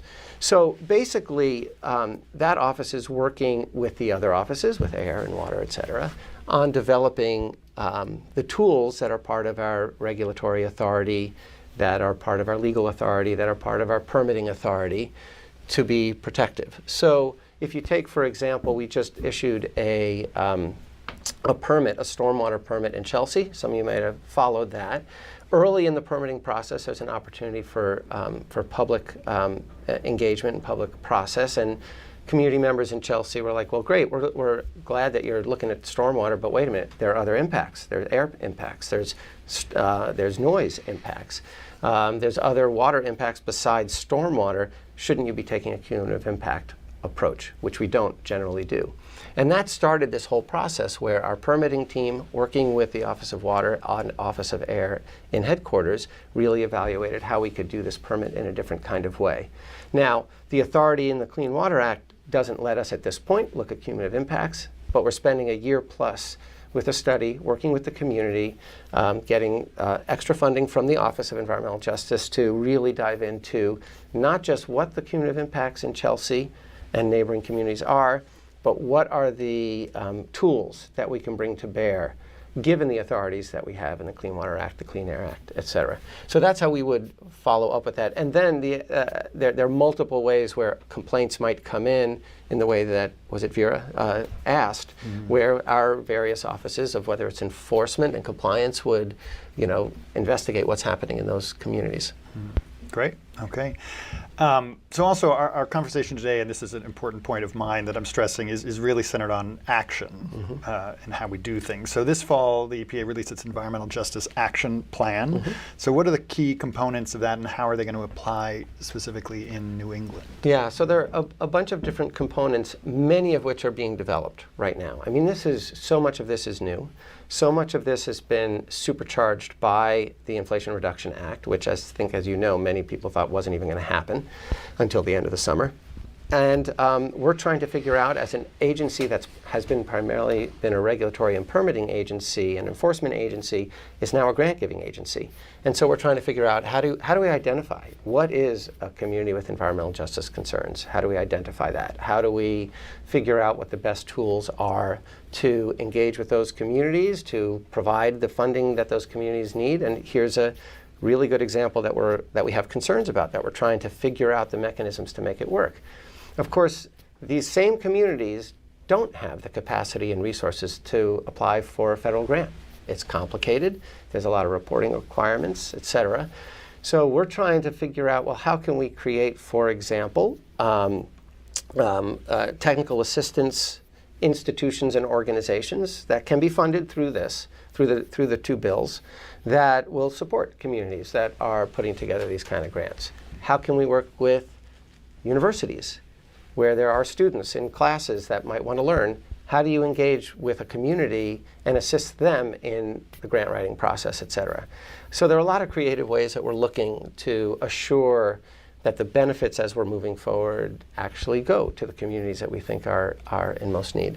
That's great. Yeah, that's a huge part of our center is community engagement. So talking more about how to make that happen is great. We can have more conversation on Great. it. So here's another viewer question. How does EPA measure progress towards its environmental justice goals? Yeah, so at this point, we don't have a checklist. It's something that's part of development, but you can imagine everything from things like, well, I know our enforcement division already does this, where they track how many enforcement actions have been taken in these communities. And we're looking at those trends, and we've set goals. So we've had a goal in the past, I think it was 30% last year that that the enforcement division in Region 1 was going to try to hit, and they were at like 50%. So they're kind of process-related kinds of goals that we want to hit. But then they're the obvious when you start going to the outcomes of asthma cases would be one. Any of the disparities that you've all identified would be the kinds that we'd be looking at. And certainly with all of the investments, I think as you also know, the President put forward the Justice 40 initiative, which was saying that any federal dollars, and that's from Department of Energy, EPA, 40% of those need to go to disadvantaged communities. First, of course, you have to identify what does that mean? What's a disadvantaged community? And different agencies are working that. We're working with the environmental justice communities on identifying what those communities are. But then we have to track where is the 40? How has that 40% been spent? How do you define what a benefit is? Because it doesn't say 40% of dollars. It says 40% of benefits go. Mm-hmm. So there are multiple ways that we are working on this. And one of the really exciting things about being at EPA now is that we're crafting this as we go. And it's really important, and we have to use the best science. We're a science-based organization, and we have to use the best evidence that we have. And so we're working on all that. And some of you may know that we have a variety of different mapping tools, an EJ mapping tool that's continually getting updated. But that's one way that allows us to, for example, look at where there's increased asthma rates, where there's lots of transportation, where there's proximity to a hazardous waste site, and think about, okay, is this where we should be focusing our attention on a variety of different things? And one, for example, is lead. Mm-hmm. So we do have some pretty good data on where there's elevated blood lead levels in children. I see some of you nodding, so that indicates to me that you know more about what I'm about to say than I know, so I appreciate that. And so that's those kind of mapping tools and that kind of data has driven where we've done, for example, comprehensive what we call geographic programs, where we've, for example, found communities in Hartford, Connecticut and surrounding neighborhoods where we've really focused a comprehensive approach on lead pipe removal, on paint lead paint issues, on soil and lead, all of those kinds of things to take that approach. And I got to tell you, this is anything we do feels to me has to come down to people. And I was lucky enough last week to be at an event down in Fall River, Massachusetts, where we were drawing from 2 big pots of funding that would replace 11 old diesel school buses with new electric school buses. That was like $3.5 million. And then like $10 to $15 million to replace the lead water pipes that were going into almost, I think it was 1,500 to 2,000 homes. And just extraordinary. You know, if you think about school buses, I went to public school, I took a school bus. I remember going down to the bus stop, and man, it stunk when that bus drove up, and it stunk in the bus. And, I'm sure that's had an impact on me. I was on a bus for whatever it was, 8 years until I started walking to high school. So, and that's a lot of time, 45 minutes every day on a bus like that. Probably had some impacts that I'm not even aware of. And our goal is that a parent who's standing on a corner as the school bus arrives is not worrying about what their kid is breathing in, that a quiet, non-smelly bus pulls up and takes their kid to school. That's one. And the other of that day, I went, after we did this event, it was with Elizabeth Warren and Jake Alkenclass and the mayor, and 2 kids spoke, which was totally odd. 2 kids from the Green Team spoke, and of course, they were way more eloquent and great to listen to than any of us, and just really dedicated to their futures, as they should be. And after that event that was at the high school, which, by the way, sorry I'm getting on these tangents, it's all about the same story. A science teacher came up to me afterwards, who, as now you know, I have a kind of affinity to science teachers, and she was so excited, and she was like, oh my gosh, this is so great. I teach science and I teach STEM vocational classes, and these kids are going to learn how to maintain these buses and how to maintain the electric infrastructure that's coming. And it's like, oh my gosh, this is perfect. Of course we want to hire kids from this community who are going to be part of the new clean energy workforce. And that was fantastic. Then I went to the site where they were removing the pipe. And it looks like any kind of construction site, a big ditch outside the house, and they were yanking the old lead service line out, and the new plastic service pipe was inside and being yanked out too. And as they're finishing up the job, I look in the window of the house, and there's a mom holding their toddler. And the kid is looking out. Obviously, the kid is more excited about the earth mover out there. But I was wondering, is this mother thinking, I don't have to worry now when I turn on the tap and I give my kid a glass of water. I don't have to worry now when my kid is taking a bath. How great is that? So whenever I think about these investments that we're doing, to me, that's what it's always coming down to. It's the kid who's going to have a job in the clean energy future. It's the parent that doesn't have to worry about their kid breathing in diesel emissions. And it's the parent who doesn't have to worry about water. So that's a really long-winded answer. I can't even remember the question that you gave, but that's where it landed. Well, it was certainly about engagement, and that's one of the ways engaging people is critical. So sort of sticking on the community engagement theme, you've written about the importance of linking knowledge and planning across scales, bringing national, regional, and local voices together. The EPA's Equity Action Plan also calls for engaging underserved communities and integrating participatory science. Can you tell us more about how you're integrating community voices into your work at the EPA and why it's so important from equity? Yeah, so this is another kind of place where we're really pushing the envelope of what EPA does routinely. There are offices within Region 1, for example, who've been doing community engagement for years and years and years, and have been doing environmental justice work for years and years. And part of, for example, the Superfund law requires community engagement, and it's been incredible to watch these staff members who go out and they literally sit in people's living rooms and explain what's going on. And we need to ramp that up many, many, many times, because whether it's with these permits or with money from the Inflation Reduction Act, we don't know the answers. We don't know. EPA, federal government doesn't know what's most important to these communities, what these communities are most concerned about, where they want investments to happen. And so critically important that we get that engagement. And it takes skill, and it takes empathy, and it takes representing the communities who we serve. And this is another thing that the president has said, and I completely agree with. And if you looked at the EPA office, we don't generally represent the communities in New England who we serve. And certainly we don't represent the communities with environmental justice concerns, who we serve. So we have a big job to do in terms of diversifying our workforce, of engaging professionals who grew up in and live in cities and towns all across New England to work at EPA to help us address these kind of issues. But the partnership goes well beyond just like federal staff who are connecting with the communities. I mean, one of the kind of brilliance of the creation of the EPA in the 70s was the co-regulator relationship that we have with our states. And so there are many, many different statutes where it's sometimes clear, sometimes not clear, but roles and responsibilities are shared by the federal government and state government. In New England, we have state governments who are really engaged and generally forward-leaning on these kinds of issues and are really great to work with.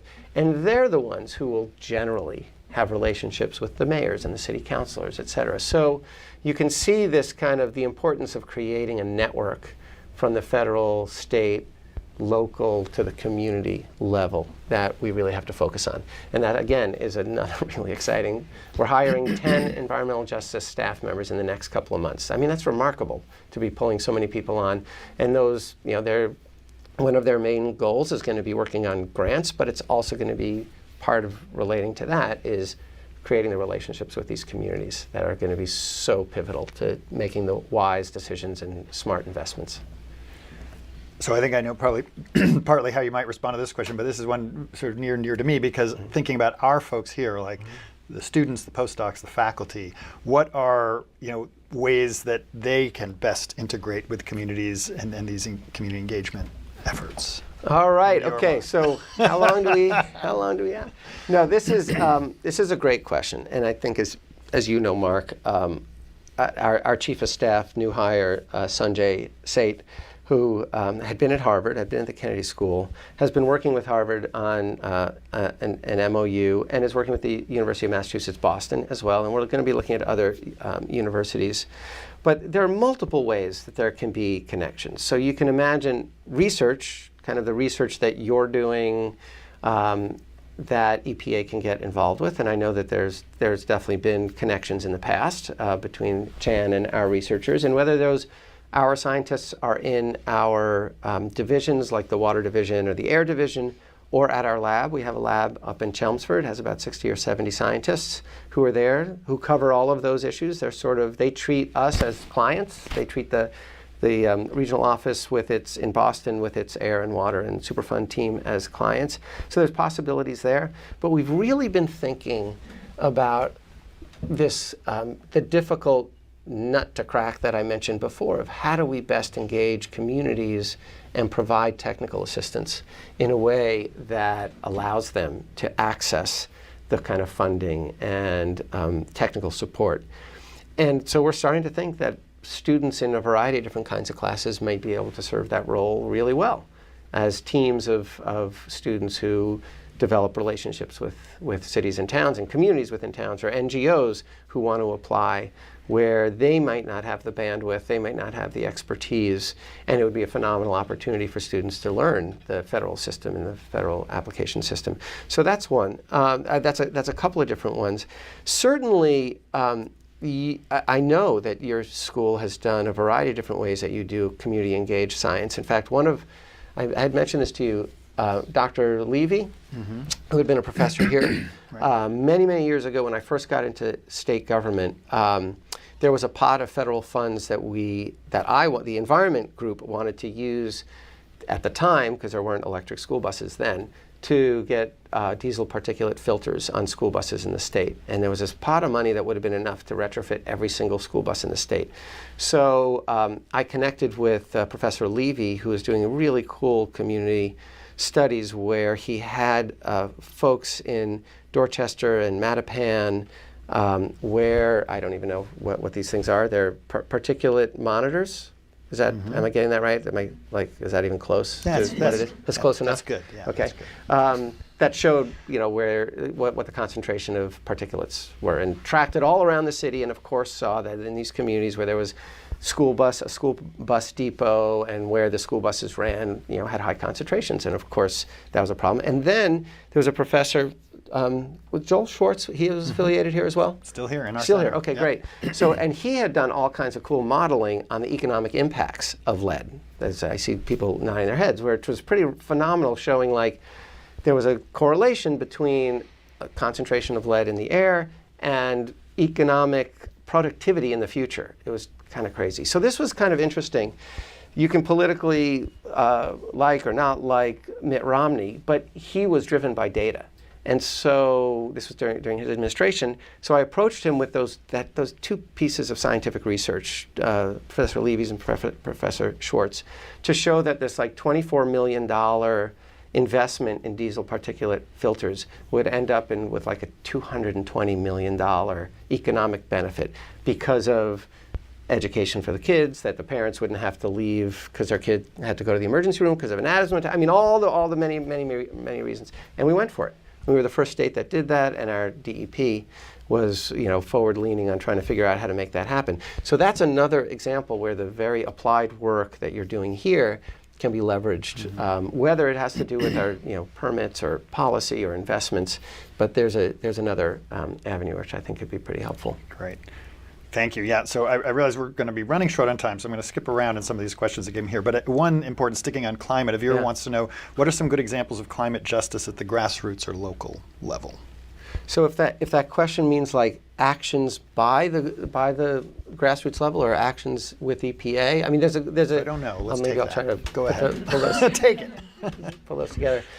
So one of the things is at EPA, as I said, is a kind of evidence-driven organization, so it does a lot of planning. And we've just finished a regional adaptation plan, regional climate adaptation plan, which took a huge amount of effort connecting with communities, trying to identify where impacts were, and specifically trying to focus on communities with environmental justice concerns who were the most potentially, that the studies were showing were the most potentially impacted. And whether these were because of heat island impacts or coastal flooding or inland flooding, these were the things that we're really focused on. And that document, in some ways, will be a blueprint, certainly very helpful as we're figuring out how much of the bipartisan infrastructure law funding or the Inflation Reduction Act funding that can go to infrastructure and resilience preparedness, how those can be targeted. But it's the same idea as I was mentioning before, right? We want to get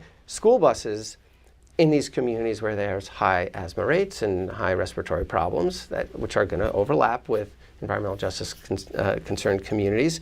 And we want to try to identify any of the kind of resilience work that we do on these communities that are going to be most impacted by climate change. Okay, great. And so speaking of those, I mean, the Biden administration has pledged to ensure that investments in climate action will directly benefit communities most affected, as we've talked about. Yep. And there are many metrics on that. It's not using race as a factor in determining those.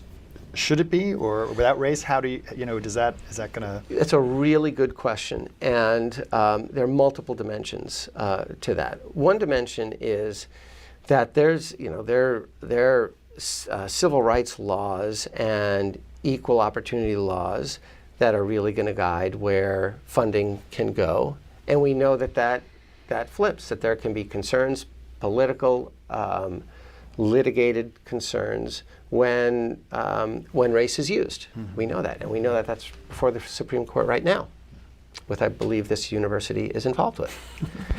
That's very much related. That case is very related to this.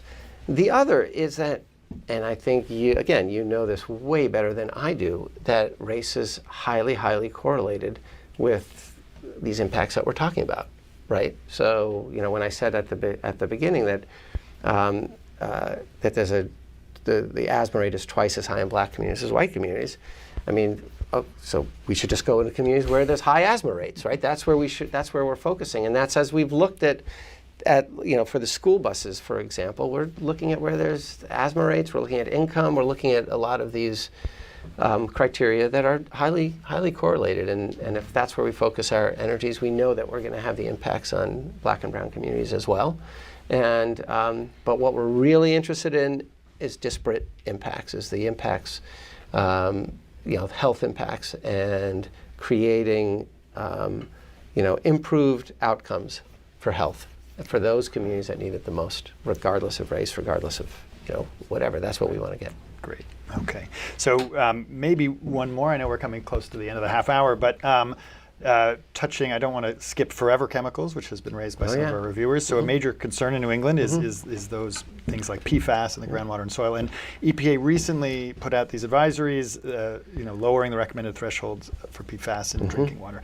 They're guidelines and not mandates. Correct. And in many communities, including communities of color, levels far exceed those thresholds. So will the EPA consider making those mandates? Yeah. So that's the game plan. The game plan. Let me step back for a second, and I'm just looking at the clock. Go quickly. So, first of all, Administrator Regan came from North Carolina, where there were major PFAS issues, and when he was the Secretary of Environment there, he really was challenged by those. And shortly into his tenure, he created a PFAS working group nationwide to start looking at this question. Hadn't really been looked at that much in the prior administration, and it came out with a roadmap last October, and that roadmap identified that we needed to have a path to get to these standards, right? This is they're 11,000, 14,000, who knows how many of these chemicals, right? And a lot of uncertainty. So the first step, at least in the drinking water side, was to come out with these health advisories, basically saying the science says that these are concerning chemicals, and we're not yet ready to set standards, but hey, everybody, those are coming. And these are concerns. So water utilities, you should start looking at options and technologies, and states need to do the same thing. And the game plan, those were released in June, I believe, this last year. And the game plan was that standards would be set by the end of this year, end of the calendar year. And I'm not sure that that might slip some, but that's what the game plan is. Got it. All right. Let's see. All right, so let's finish by talking directly about human health. People living in communities that are most vulnerable to climate change also are often at higher risk of health issues like diabetes, cardiovascular disease, negative reproductive health outcomes, et cetera. Yet discussions around climate change often neglect to include health. How do we, this is a school of public health. How do we make health an integral part of the climate change conversation? So the first way was to have Gina McCarthy be the head of the center. Not this center, the C. The other center, right. It's the other center. You might remember, sorry. Please. Centers all messed up here. She was such a huge advocate of framing climate issues, environmental issues as public health issues. Right. And they are. So, I'll go back and look at the tape, but I'm hoping that I didn't talk about climate change and disregard the public health impacts, because they're huge.